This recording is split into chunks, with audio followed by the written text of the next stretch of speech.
Unmasking these illusions is what we do here. This channel is a journey into seeing the world and the people in it, not just for what they seem to be, but for what they truly are. If you're ready to trade comfortable lies for powerful truths, then make sure you subscribe and join this channel. Because the map we're about to unfold is just the beginning. Today, we are lighting up the 6 darkest corners of human interaction.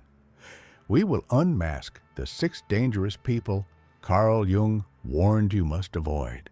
And we begin with the most insidious of them all, the one who doesn't attack you with a sword, but poisons you with a whisper of helpful advice, the one whose criticism feels so sharp because, secretly, it's forged from their own burning envy.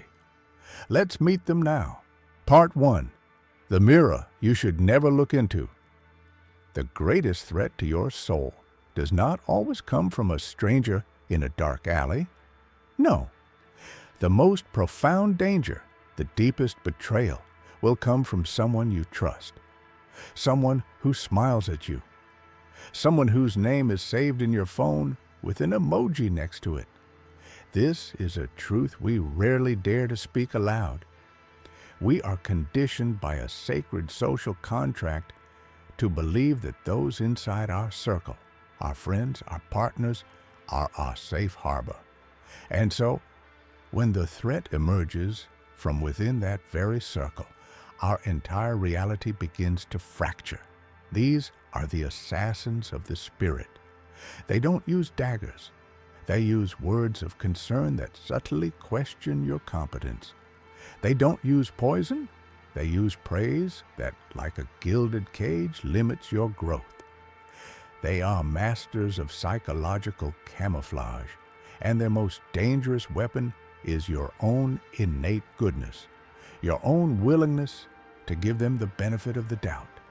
They are the Trojan horse you willingly, lovingly pull into the fortress of your heart, only to find your inner peace besieged by doubt and confusion once they are inside.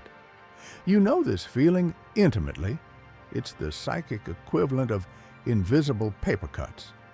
A conversation ends and you feel hollowed out, drained, blurry, yet you can't point to a single cruel word. They bleed you of your confidence so slowly, so methodically, you barely notice you're wounded until you've forgotten how to fly. And what is the long-term cost of ignoring these wounds? It's not just a bad mood, it's a slow spiritual suicide. And yet, we silence the alarm. We tell ourselves, I'm just being too sensitive, or they didn't mean it that way. Why? Because admitting the truth that someone we care for is a source of our pain is simply too devastating to confront. But that feeling is not sensitivity. It is your soul's last line of defense, screaming that it has detected a poison. This raises the most critical question. If their methods are woven into the very fabric of love and friendship, if their venom is mixed with the honey of good intentions, how can we ever hope to see them clearly? How do you fight an enemy you have been taught to cherish? You cannot see them with your eyes. You must learn to see them with your soul. The key comes from the great cartographer of the inner world, Carl Jung. He was a liberator of the human spirit, a man who saw countless souls trapped in invisible prisons of family dynamics and social expectations.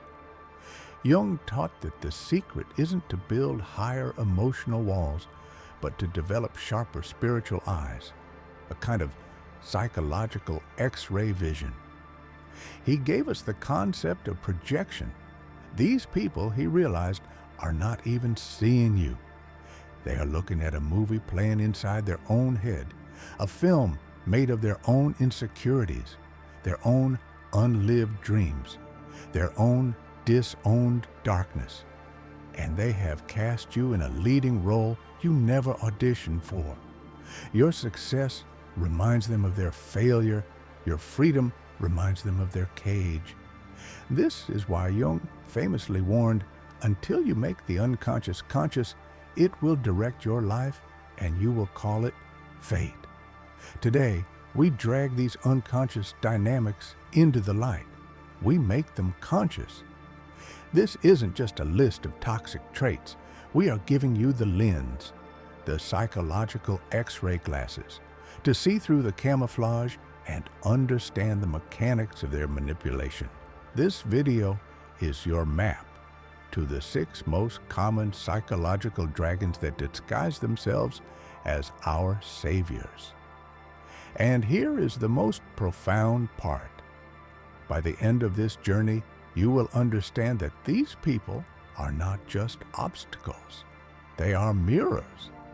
Their presence in your life, as painful as it is, holds up a mirror to the parts of yourself that are calling for healing, for boundaries, for liberation.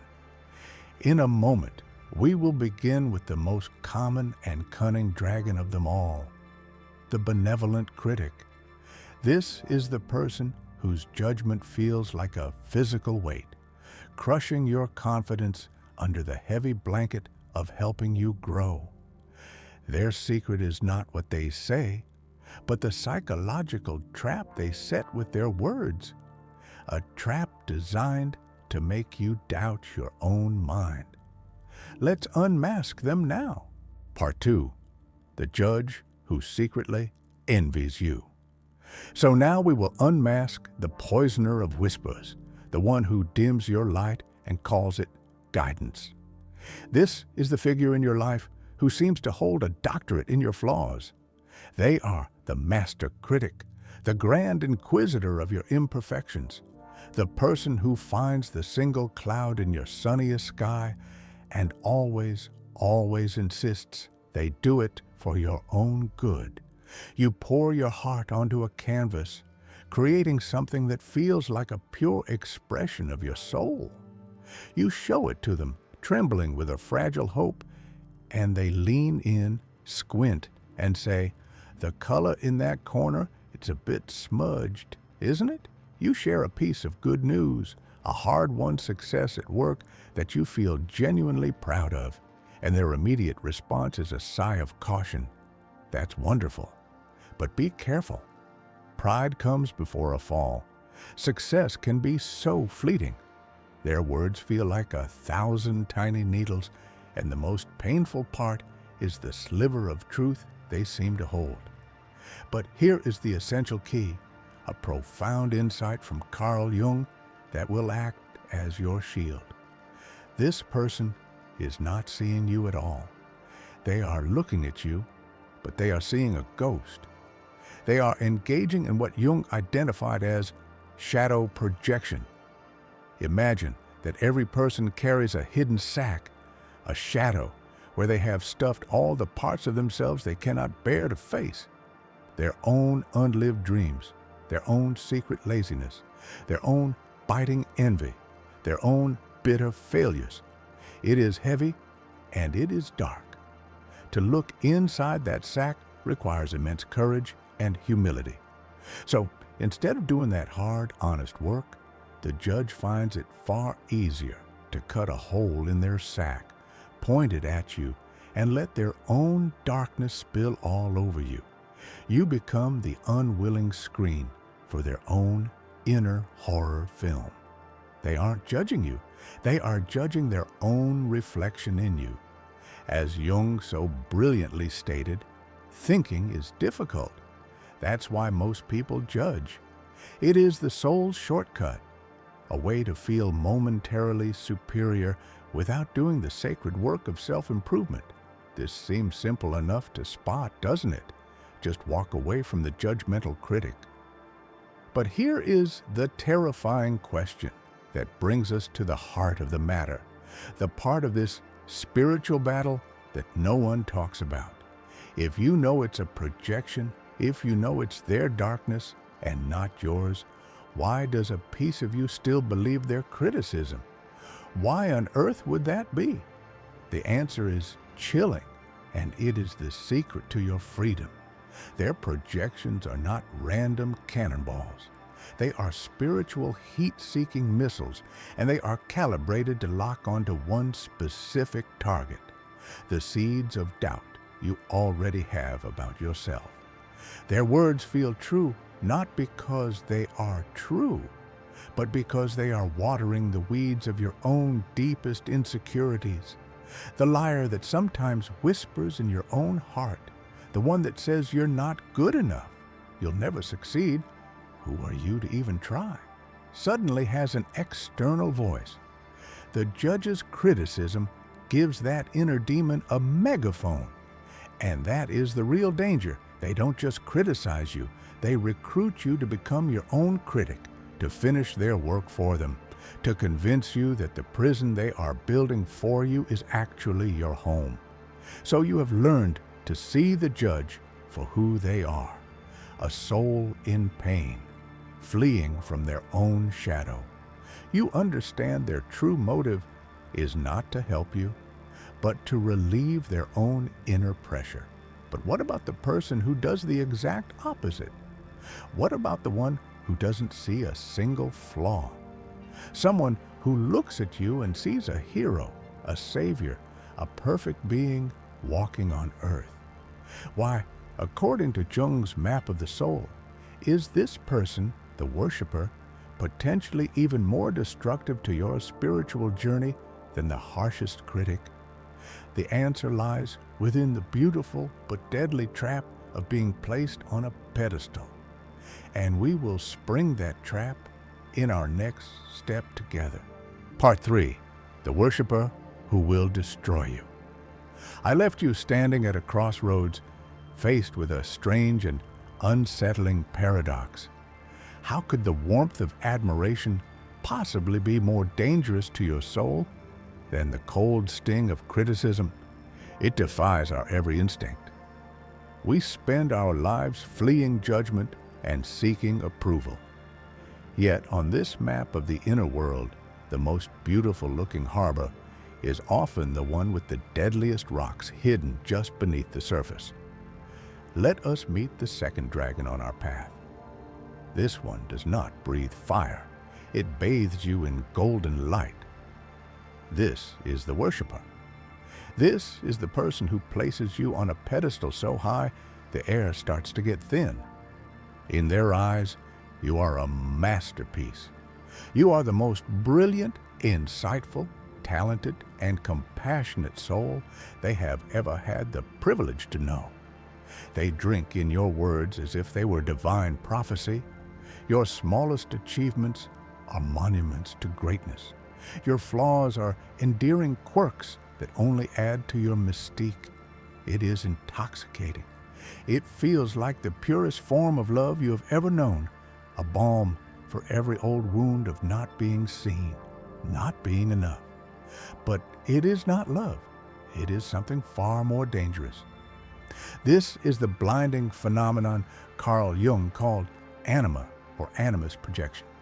Inside every one of us resides a faint, unconscious, and often perfect image of our ideal counterpart. It is a collage of unmet needs, childhood fantasies, and cultural archetypes. The worshiper has not met you. They have met this shimmering ghost within their own psyche, and in a desperate act of spiritual longing, they have superimposed its beautiful face onto yours. They are not in love with the real, complex, flawed, and breathing person you are. They are in love with a fantasy they have forced you to embody. You have become the living idol of one person. But what's the harm? A part of you might ask. Let them admire me. After a lifetime of feeling invisible, doesn't it feel good to finally be seen as perfect? It is a tempting question, a siren song luring your ship towards the rocks, because here is the catastrophic harm. What happens on the day you are simply human? What happens when you are tired and irritable? What happens when you make a clumsy mistake, say the wrong thing, or reveal a moment of true weakness or doubt? The moment you deviate from the script they have written for you, the moment the real imperfect you peeks out from behind their idealized projection, their adoration does not just fade, it shatters. And the shards of that shattered pedestal are sharper than any critic's dagger. Their worship instantly curdles into the most bitter and venomous disappointment. You will be accused of betrayal. They will say, with genuine pain in their voice, "You've changed, or you deceived me. You were never the person I thought you were."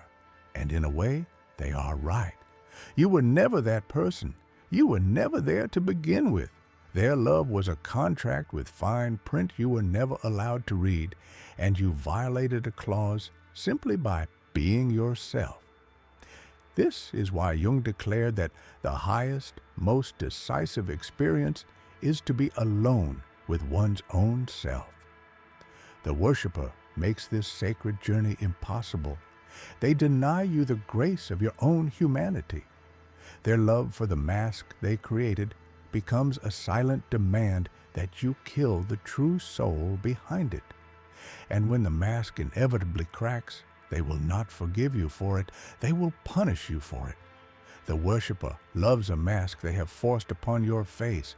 This is a profound spiritual danger. But what about the person who needs no forcing? Someone who is nothing but a mask?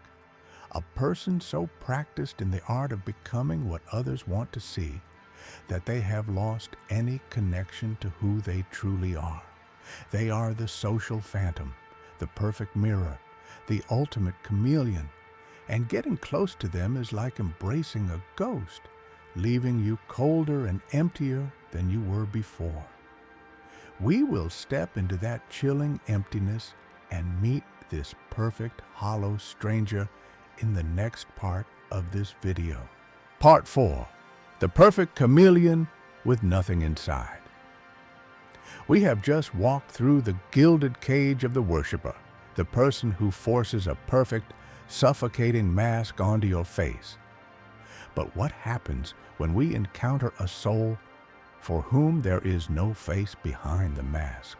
What if the person you are trying to connect with is the mask, a flawless, hollow shell, beautifully crafted and utterly empty? We have now arrived at the third dragon on our map of the soul. This is the perfect chameleon. You know them.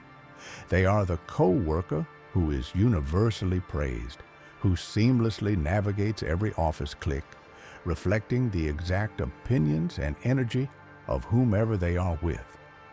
They are the friend who agrees with you passionately, and then an hour later agrees with your rival with the exact same passion.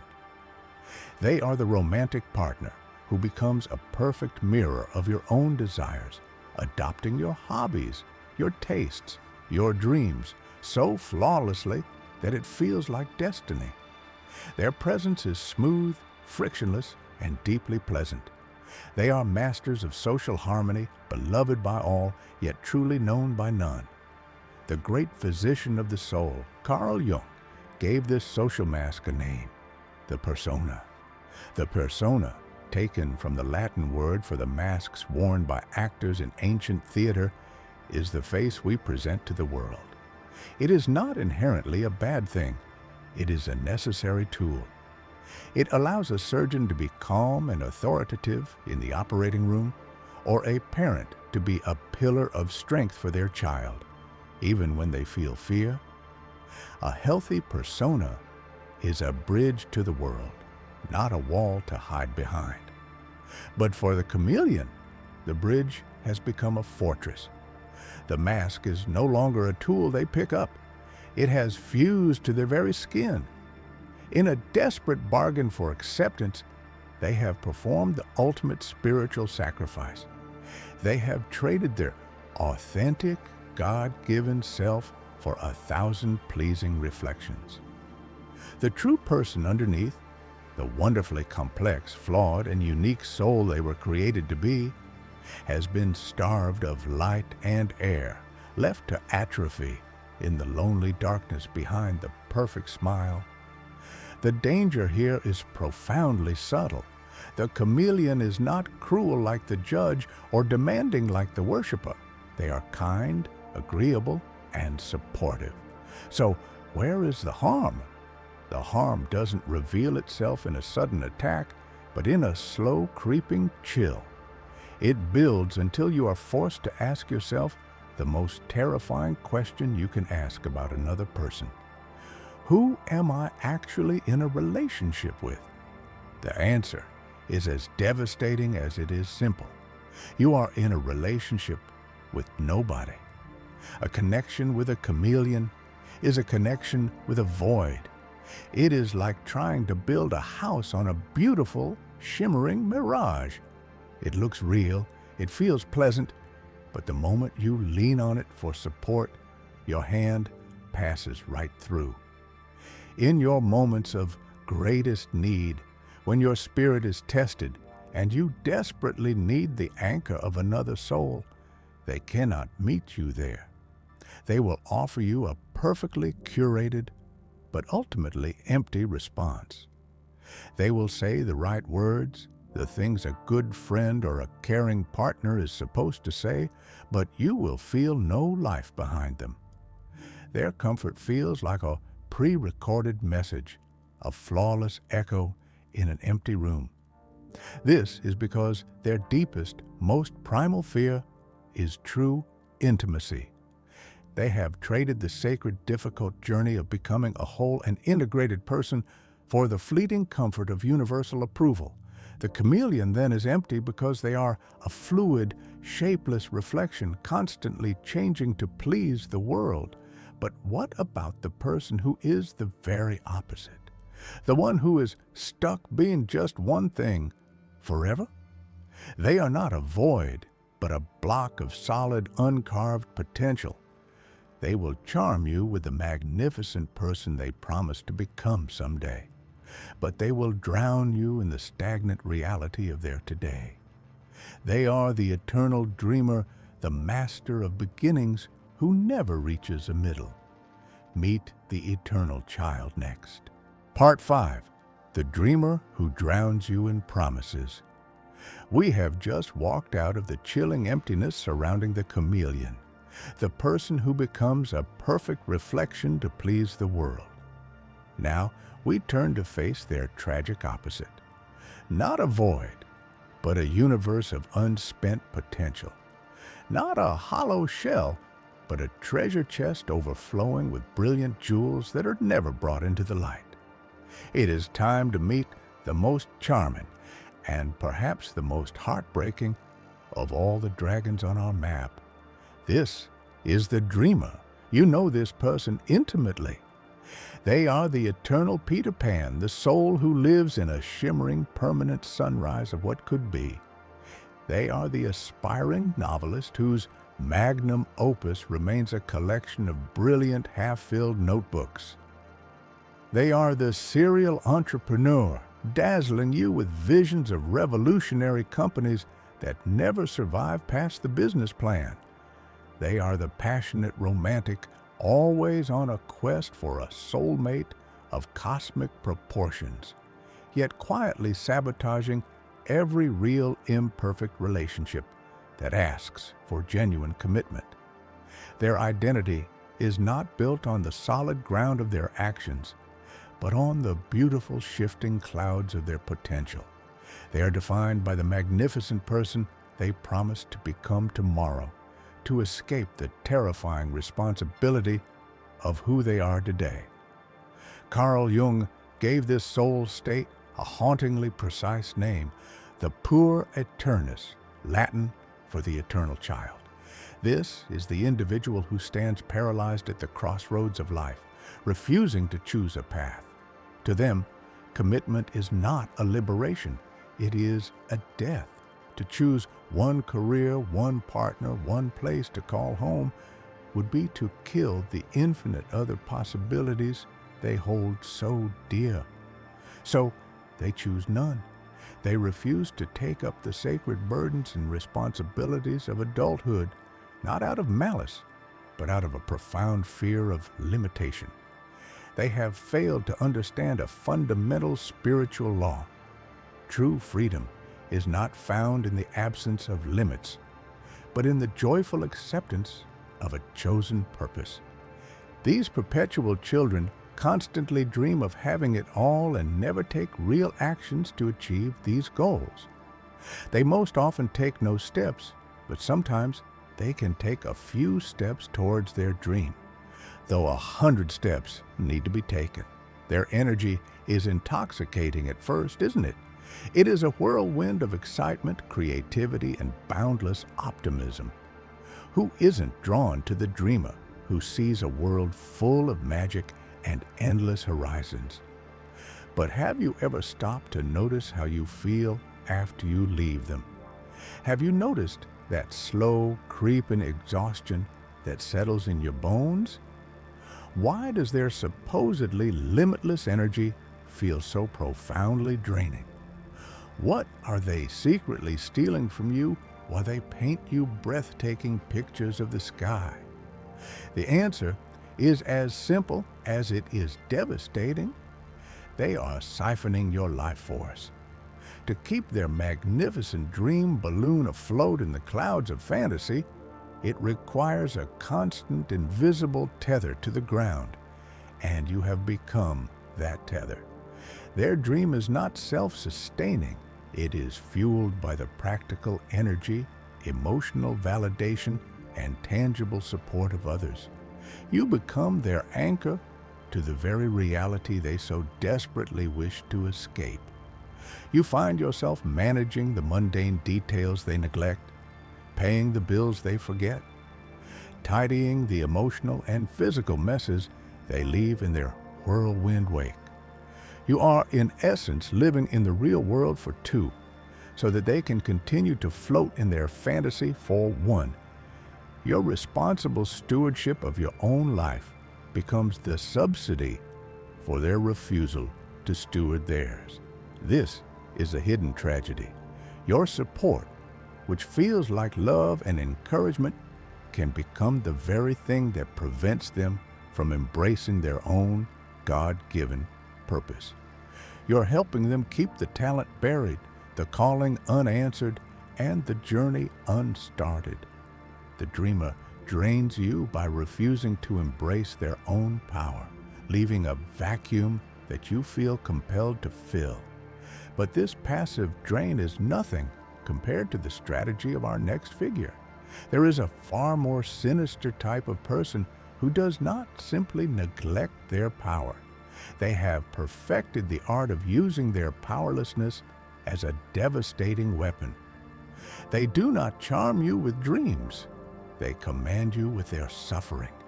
They are the quiet tyrants of the soul, the masters of manipulation through misery. And their dark secret is what we will uncover next. Part 6. The victim whose weakness is a weapon. We have moved through shadows of criticism, pedestals of worship, and the chilling voids of those who have lost themselves. Now, we must turn our gaze toward a darkness that is perhaps the most difficult to confront because it comes to us disguised as the very thing our soul is wired to protect: suffering. We must meet the fifth dragon on our map. This is the professional victim. Their identity is not a story of triumphs, but a monument built on a foundation of perpetual crisis.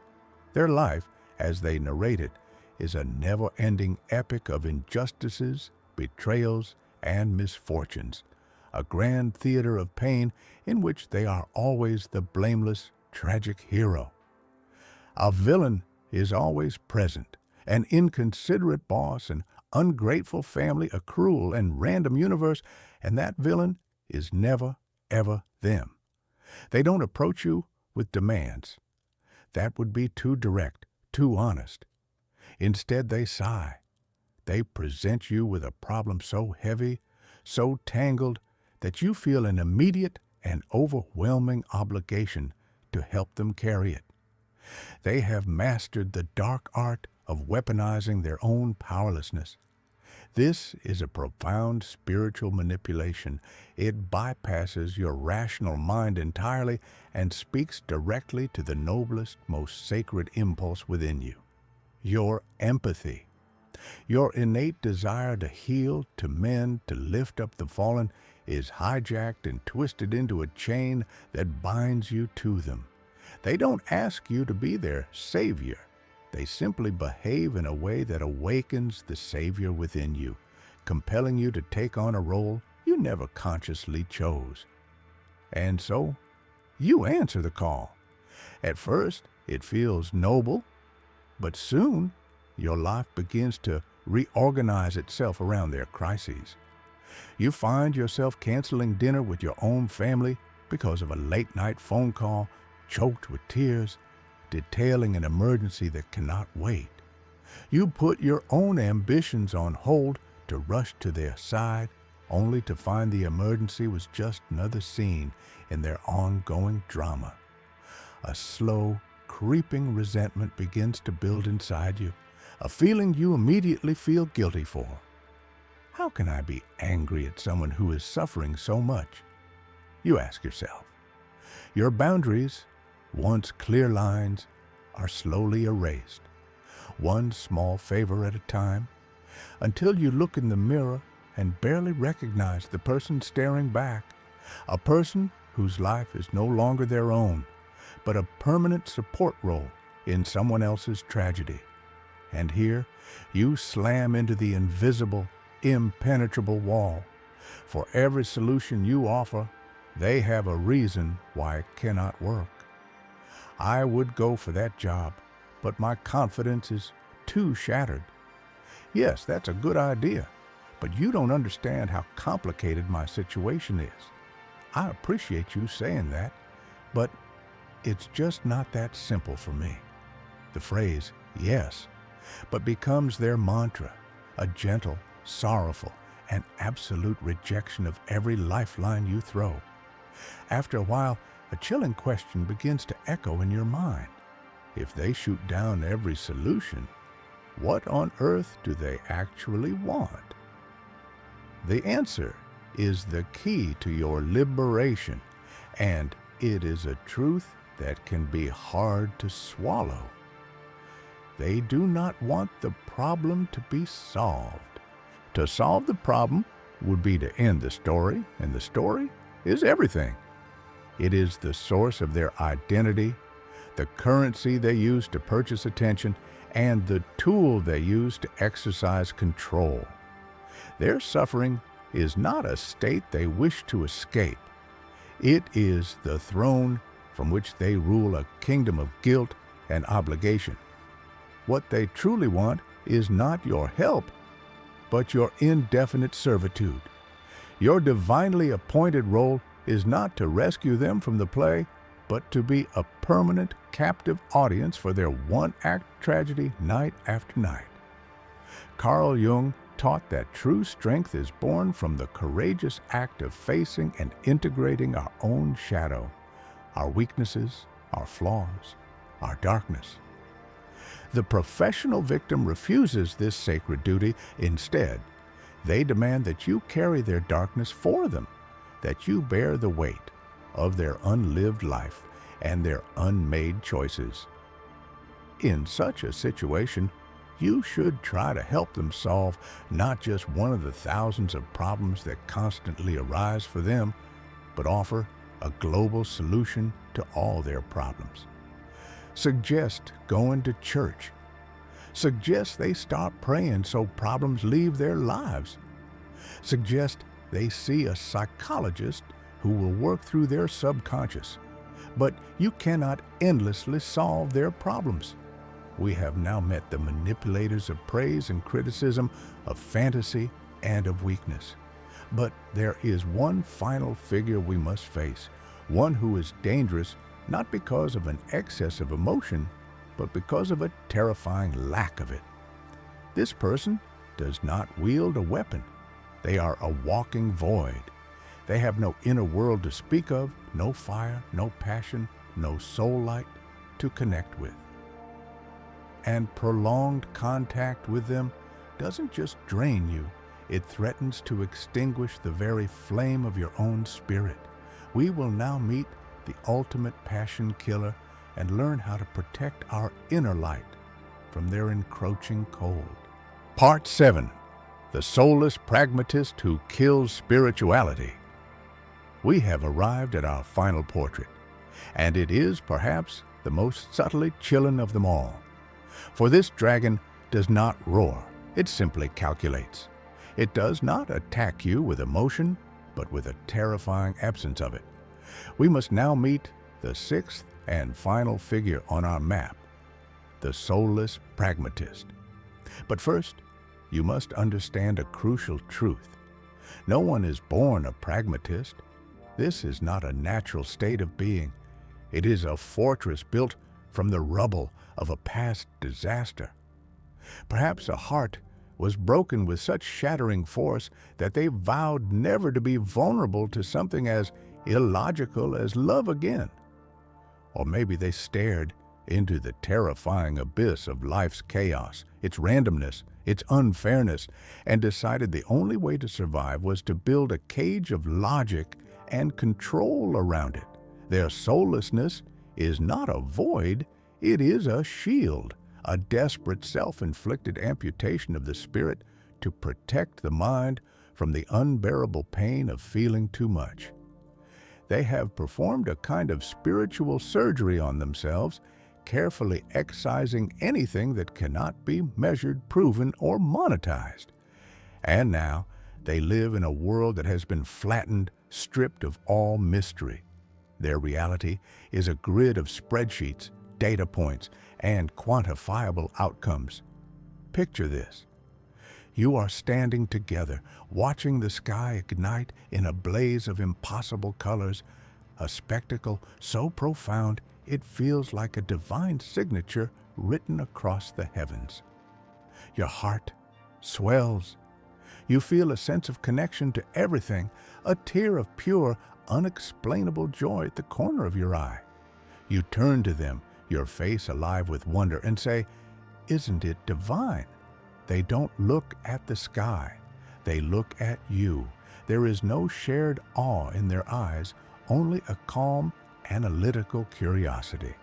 A slight tilt of the head, and then they say, "It's a fascinating display of Rayleigh scattering. The angle of the sun is hitting the atmospheric particulates just right to filter out the shorter wavelengths of light." And just like that, the mystery is gone.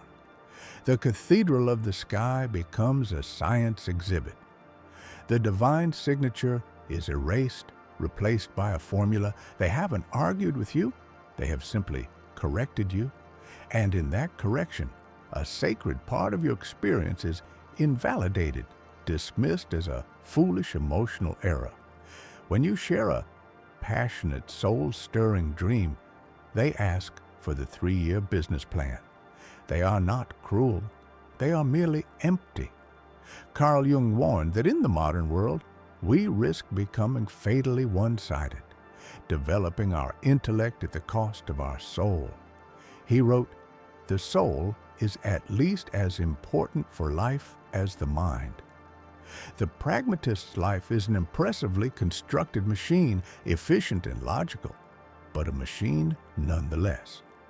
And a relationship with them is a slow, methodical starvation of your own spirit. And this is how that starvation begins. Your intuition, that sacred compass that offers whispers of guidance, starts to feel like foolish superstition. You learn to silence it, to demand proof where none is required. You stop playing that guitar in the corner because what's the point? It doesn't generate income. It's an inefficient use of time. The joy it brought you is no longer a valid metric. You stop praying because you've started to internalize their logic. What evidence is there that it actually does anything? Slowly, you begin to view the world through their lens. You start to dissect beauty instead of feeling it. You look for the selfish motive behind every act of kindness. The cynical voice that was once theirs starts to sound suspiciously like your own. You stop talking about your moments of profound connection or synchronistic grace, because you can already see the look of polite, dismissive pity in their eyes. They don't just live in a gray world. They have a terrifying power to slowly, methodically, and logically paint your world gray too, convincingly you that the vibrant colors you once saw were a childish illusion. We have now navigated the gallery of dragons. We have stared into the eyes of the judge who projects their own darkness, and stood on the dangerously high pedestal of the worshiper. We have felt the chilling void of the chameleon, been drained by the promises of the dreamer, and entangled in the manipulative sorrow of the victim. We have now felt the soul-numbing cold of the pragmatist. The air is thick with danger. It would be easy to feel overwhelmed, to believe the only answer is to retreat from the world. But that is not the path to wisdom. The most important question of all remains. How do you protect the sacred fire of your own soul amidst all this? The answer is not about building higher walls. It is not about learning clever counterattacks. It is about developing an unbreakable inner vision, a light so bright that these shadows cannot touch it. And I am about to give you the key to forging it. Part 8, Your Unbreakable Shield, the Art of Seeing. We have walked through a gallery of shadows. We have stood face to face with the judge, the worshiper, the chameleon, the dreamer, the victim, and the pragmatist. You can feel the weight of their presence, the subtle poisons they release into the air. It is a suffocating feeling, as if you are navigating a world designed to diminish your light, to tangle your path, to drain your very spirit. So what is the answer? Do we build higher walls? Do we retreat into a fortress of solitude? Do we simply learn to run faster? No. The answer is not to build a better defense. It is to become a different kind of being entirely. The antidote is not a tactic. It is a transformation. It is the most powerful and life-giving journey you can ever undertake, a concept Carl Jung called individuation. Do not be intimidated by the word. At its heart, the principle is as simple as it is sacred. Individuation is the journey of becoming the person you were created to be. It is a process of divine alchemy, of turning the raw, messy materials of your life into something whole, strong, and true. It is the courageous act of looking inward and finally, truly, meeting yourself. This means acknowledging not just the parts you are proud of, your strength, your kindness, your talent, but also daring to look at what Jung called your shadow. It means having the humility to face your own capacity for envy, your own secret fears, your own sleeping rage, your own moments of weakness. It is the sacred duty of taking responsibility for every single piece of the soul you have been given, withdrawing the blame and the praise you have projected onto the world, and bringing it all home. A person on this path develops a kind of spiritual gravity, an unshakable core. They become sovereign over their own inner kingdom. And when this happens, the power of those 6 dragons simply dissolves. The judge's bitter criticisms can no longer stick to you because you have already, with profound honesty and humility, acknowledged your own flaws.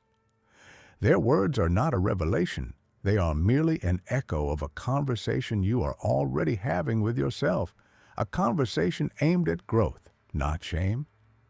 The worshiper's glittering pedestal no longer feels like a throne, but an uncomfortable, lonely perch you have no desire to occupy.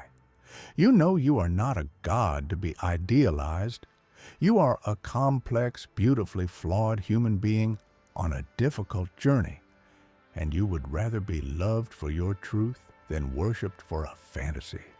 The chameleon's emptiness becomes painfully obvious, not because you are judging them, but because you are so fully inhabiting your own authentic self that their void is unmistakable. You are a solid oak, and you can feel immediately when you are trying to lean on a hologram. This sounds profound, doesn't it? The work of a lifetime. And in many ways, it is. But is there a first step? A single, powerful practice you can begin tonight to start forging this unbreakable inner shield?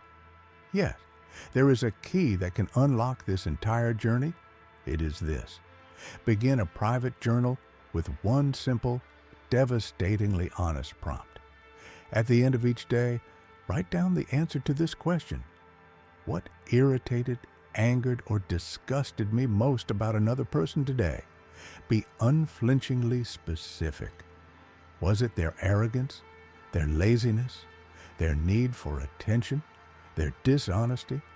And then once you have it clearly in your sights, you must ask the terrifying, liberating follow-up question, where does that exact same quality, even a tiny seed of it, live in me? This is the beginning of owning your shadow. This is the first crucial step toward withdrawing your projections from the world. When you feel that surge of judgment toward another, you're often seeing a disowned and hated part of your own soul. The thing that triggers you in them is a splinter that is already buried in you. By finding it, by having the sheer courage to look at it, you take its power away. You are no longer a victim of its unconscious control. This is not about self-blame. It is the most radical act of self-possession you can perform. It is the foundation of becoming psychologically and spiritually unbreakable. This is the heart of your defense.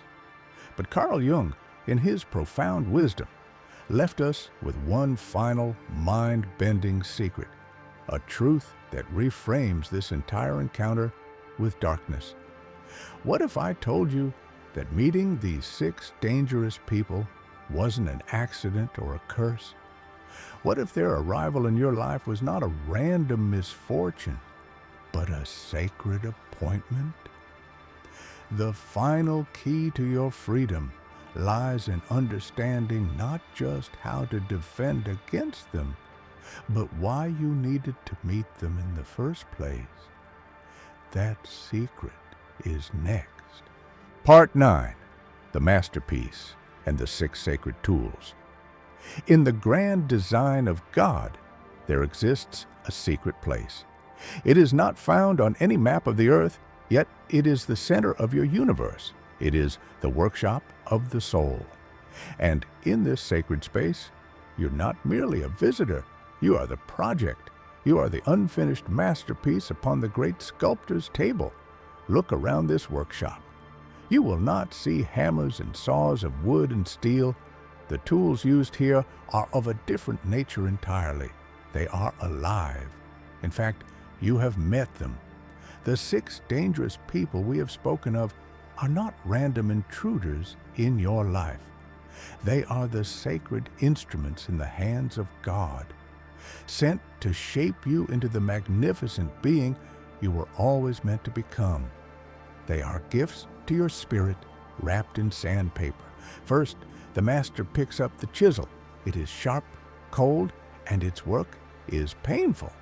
With swift, precise strikes, it chips away hard, unwanted stone. This tool is the judge. It does not arrive to condemn or shatter you. It arrives in the master's hand to carve away the excess of your pride, to cut through the illusions of your own shadow, and to sculpt the sacred contours of humility and self-compassion. Each chip that falls is a piece of fear you no longer need. Then you feel a relentless friction, a grating heat that seems to go on forever. This is the polishing stone. This is the worshiper. It is not there to place you upon a pedestal, but to grind away the cheap, glossy veneer of external validation.